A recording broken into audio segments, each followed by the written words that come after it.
Што се работи? Малце подетално да. Помошникот министер треба, Добро. значи, тие идеа на линија градски паркинг, бидејќи Добро. паркирањето кај нас во општината сме го дале на градски паркинг, на тие делови. Град Скопје, од град Скопје до МВР, МВР назад, вртеа кругчиња, вртеа и сега све е рачистено.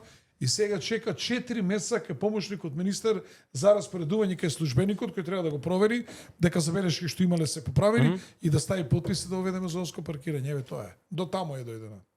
Сега 4 месеца. И он за инат не става подпис за да може другарот соте да го веди тоа у кампања. И он доаѓа заедно со министерот и фолираат се ани изопштено. Ама не, ај шо фолира. Ова не е добро, види овде коли има паркирано едно Ама друго. вака граначалник, тој министер е за внатрешни работи. Министерството за внатрешни работи има ингеренции да казнува луѓе кои што се непрописно паркирани. Зашто не ги казнува луѓето, него доаѓа и констатира и вика: "Еј, овде ова многу погрешно непрописно паркирани возила, кој ќе дојде соте, другарот соте." Ама не, доаѓа он и он ги нуди решенијата, а соте позинат гледа у него и он Да, ама он му ги нуди министерот. вака малце со подотворена уста, Да. цело време така гледа, не знам зашто. Па дури и у спотовите е така.